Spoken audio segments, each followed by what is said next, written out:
hablaremos de la llegada de Catalina de Médicis a Francia. Así que ubiquémonos en Francia en 1530.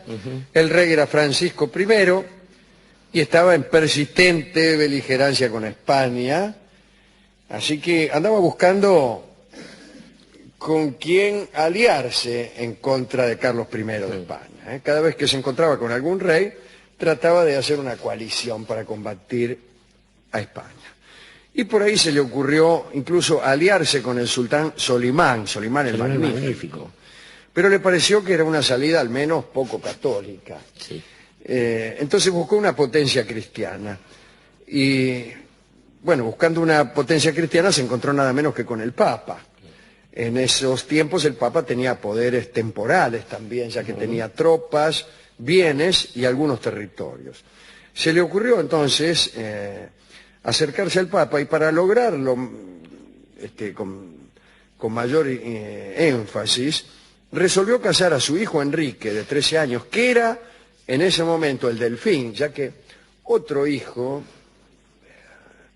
no me acuerdo cómo se llamaba, posiblemente Francisco, seguramente, sí, seguramente Francisco, murió como solían morir muchos jovencitos por tomar agua después de agitarse mucho. Y un juego de pelota. Un juego de pelota. Cada vez que hay un príncipe iba a un juego de pelota, se moría. El caso es que resolvió casar a su hijo Enrique con una pariente del Papa, Clemente VII.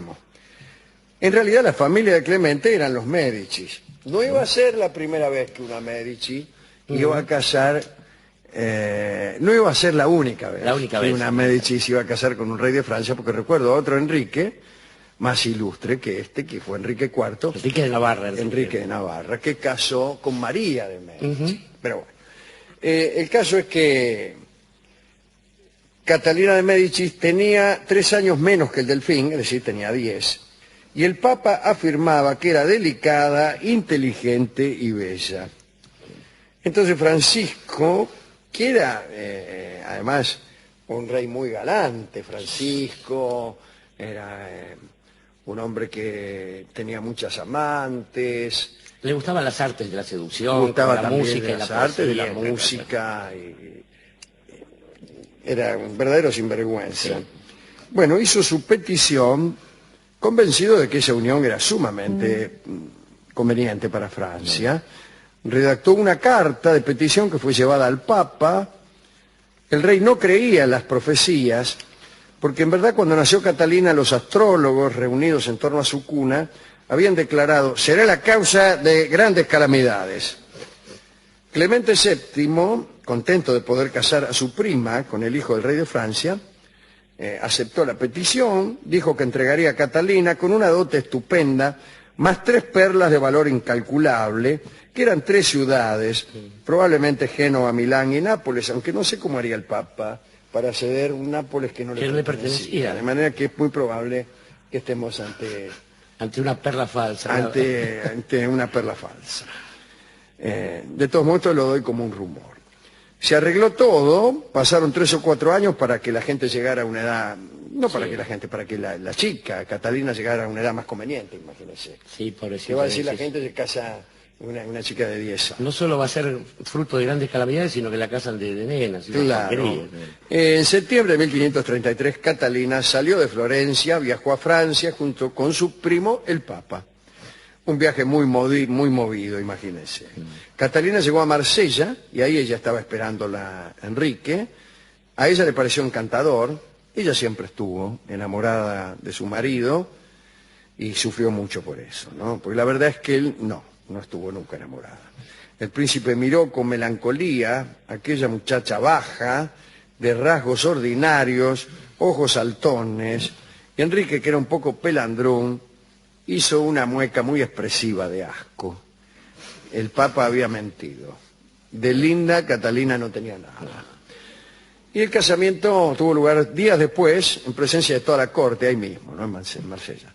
El Papa Clemente bendijo a los esposos y durante la ceremonia Enrique se dio cuenta de algo más intranquilizador. Catalina se parecía al Papa.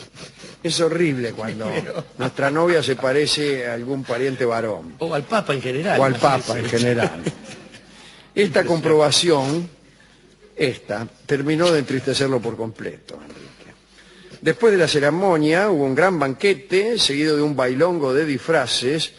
Lentamente la fiesta fue transformándose hasta desembocar en una estupenda orgía. Qué bien. Los recién casados aprovecharon aquella ocasión para abandonar la reunión, en una maniobra totalmente equivocada. Se dirigieron a una habitación, pero en realidad Enrique tenía un solo deseo, que era dormir.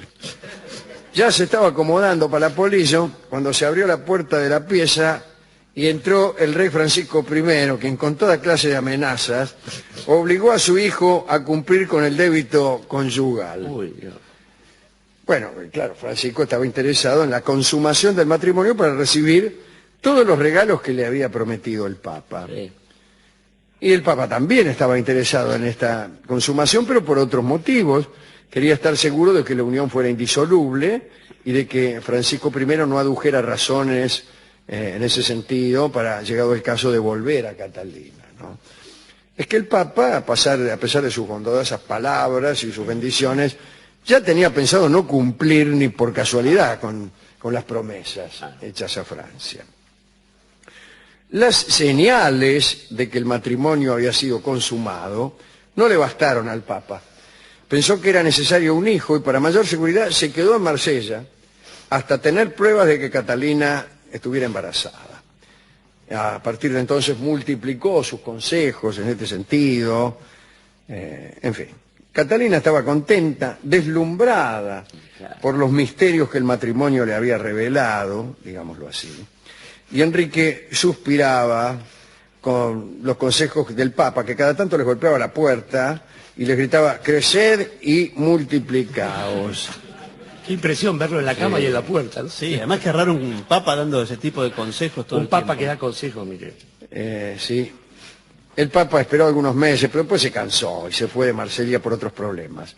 Pero antes de embarcarse fue a visitar a Catalina y le dijo: a una niña animosa nunca le falta posteridad. Qué frase, ¿no?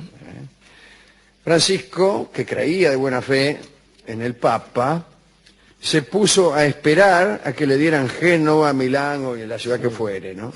Pero el Papa no cumplió con la entrega de estos territorios y no cumplió de la manera más indudable. Se murió. Y cuando uno se muere viene otro con ideas contrarias y al que no se le puede reclamar ciudades que nos prometió con tal de casar a su prima con el príncipe de Francia. Cuando Francisco se enteró de este deceso, se entristeció mucho y dijo: me dieron la mujer pero desnuda. Sí. En cuanto al pobre Enrique, desconsolado al ver que su casamiento con una florentina fea no servía ni siquiera para bien del país, se amargó todavía más y luego, viendo que aquella melancolía no servía tampoco para nada, se alejó de su esposa y comenzó a tener amantes. En realidad, su principal amante fue Diana de Poitiers, de quien sí estaba enamorado. Nunca Enrique amó a Catalina y ella sufrió mucho, lo espiaba incluso. Dormía justamente arriba de la habitación que usaban Enrique y su amante Diana de Poitiers para refocilarse. Sí. Y había construido un agujero para espiarlos. Un bichadero, ¿no? Sí, un bichadero desde arriba, y ahí ella misma era testigo de su propio infortunio. Y sufría porque lo amaba, además. Era muy fea, pero hay un detalle. Dicen que tenía lindas piernas. Bueno, Y entonces no es poco, ¿no? le gustaba montar a caballo, y no montaba como las mujeres, sino que montaba como un hombre para que pudieran verle las piernas. Pero como al subir a los caballos puede una fotografiar a los asistentes, resolvió inventar una prenda que entonces no tenía mucho uso, quizá no existía, no sé, para poder montar de esa forma. Y es así como nacieron las bragas. Es así como nacieron las bragas. Claro, si no montaban, las damas montaban lo que se llama a mujeriegas. A mujerengas, sí. Sentándose y sacando las patas para el lado derecho, pero ahora no, para el lado izquierdo, no, al mismo lado que monta. Debe ser difícil subirse al caballo y quedar colgando de ese lado, ¿no? Pero más difícil es quedar colgando del otro. Sí. Ahí te quiero ver. ¿Qué sé yo? Es raro, No bueno. lo sé. Pero mire usted, así que las bragas... Sí, las bragas son, dicen, un invento de Catalina de Médicis. Esto es lo que queríamos contar. ¿Cómo llegó Catalina? Que era muy mala, por otra parte. Era muy mala, era una madre dedicada, y por eso puede a lo sumo merecerse alguna dedicatoria, Alejandro. Sí, fue madre Madre de 1, 2, 3... ¿Tres? 3 reyes. Fue regente por lo menos de uno, Sí, claro. de Carlitos, ¿no? Carlitos VIII, noveno. Sí. De Enrique III también. De Enrique III y de Francisco II. Claro. Pero si fue la regencia fue sobre Carlos. Fue madre Carlos. también de Margot, que estuvo casada con Enrique IV y que fue también reina. Sí, en ese señor, sentido. sí, señor. De 3 reyes y una reina. No está mal para una No está muchacha mal, no está fea mal. de Florencia. Pero junto con ella creo que deberíamos homenajear a otras Catalinas más simpáticas, por ahí como nuestra Catalina, la alemanota esa de Rusia, que supo hacer la suya, Sí. con nada menos que con Francisco de Miranda, amante de Francisco de Fue Miranda. amante de Miranda. Y eso Porque está muy Miranda bien, andaba buscando aliados para la causa latinoamericana, o lo que sea. Pero tenerlo en conoció a Catalina. En su carnet de baile, igual que el almirante Potiomkin y tantas otras Sí, gente, sí. que fue esa Catalina nos gusta más. O Catalina, la de la canción, que tenía la rutina, o mejor aún, esa Catalina mártir que nadie recuerda, la que amablemente el tipo le dice, se bate un par de mates Catalina, la mina jaboneada le hizo caso, Y etc. que después se liga a 34 puñaladas. Puñaladas, efectivamente, para todas esas Y Catalinas. a todas las Catalinas que nos ¿Cómo no? escuchan Catalina en su Azul. día, en el día de hoy, que es precisamente, no sé qué día es hoy, No, hoy es el día de la estadística. el ¿no? día de la estadística. Estadística Bueno, catalinaria. muchísimas personas se llaman Catalina, dice una estadística. Bueno, y fuimos a la discoteca, le Sí. explicamos todo esto al discotecario y nos dio un disco que se llama Catalina. Que ¿De qué manera se podía hablar? Sí, claro, se lo resolvió fácil esta vez. La escucharemos en la versión de Don Miguel de Molina. Eso. Una bellísima canción. Adelante.